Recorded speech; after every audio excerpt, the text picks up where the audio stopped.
دوستو cold war سے پہلے جنگی طیاروں کے لیے سب سے بڑی مصیبت یہ ہوا کرتی تھی کہ کسی بھی مشن، آپریشن یا جنگ کے دوران ان طیاروں کو فیول ختم ہونے سے پہلے میدان جنگ چھوڑ کر واپس بیس پر آ کر لینڈ کرنا پڑتا اور فیول بھروا کر دوبارہ ٹیک آف کر کے میدان جنگ میں جانا پڑتا تھا۔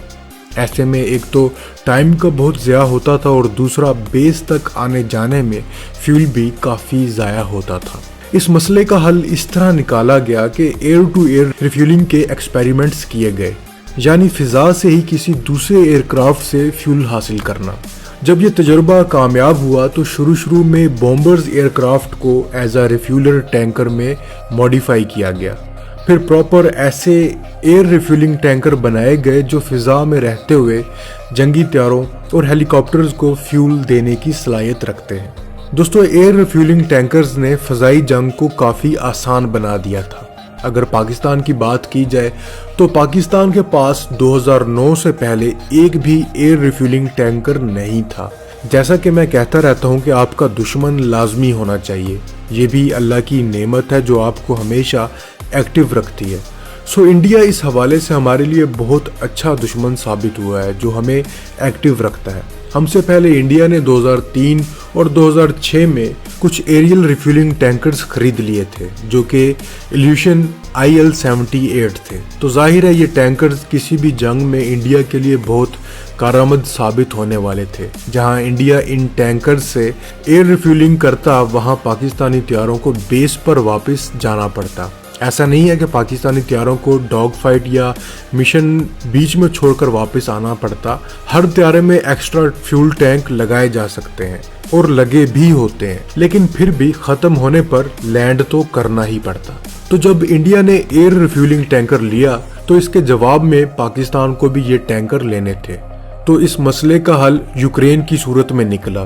دسمبر 2008 میں پاکستان نے یوکرین سے 4 ایلیوشن IL-78 ریفیولنگ ایئر کرافٹ لینے کی ڈیل سائن کی۔ یہ وہ طیارے تھے جو سوویت یونین ٹوٹنے کے بعد یوکرین کے حصے میں آئے تھے۔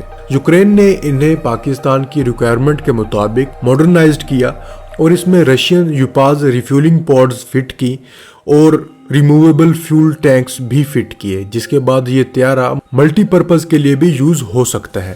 یعنی اس ٹینکر سے آپ جب چاہیں اپنے جنگی جہازوں کو دوران پرواز فیول بھی دے سکتے ہیں اور اس کے ریموویبل ٹینکس ریموو کر کے آپ اس طیارے کو ایئر لفٹر کے طور پر بھی یوز کر سکتے ہیں۔ پاکستان نے ایسے 4 ٹینکر کا آرڈر دیا تھا جس میں سب سے پہلا 2009 اور آخری 2012 میں ریسیو کیا گیا۔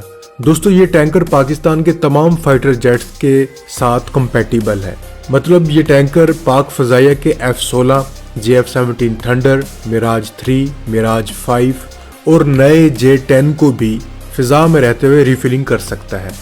اس ٹینکر کی اگر کریو ممبرز کی بات کی جائے تو اس کے کریو ممبر کی تعداد 6 ہے اور اس کی maximum payload capacity 1,00,000 kg تک ہے اور اس کا maximum take off weight 2,10,000 kg ہے اور یہ فضا میں رہتے ہوئے 1 منٹ میں 2,200 لیٹر فیول ٹرانسفر کرنے کی صلاحیت رکھتا ہے اور یہ طیارہ 4 انجنز پر مشتمل ہے اور اس کی سپیڈ 850 کلومیٹر پر آور ہے اور اگر رینج کی بات کی جائے تو اس کی رینج 7,300 کلومیٹر ہے اور سروس سیلنگ 40,000 فٹ ہے۔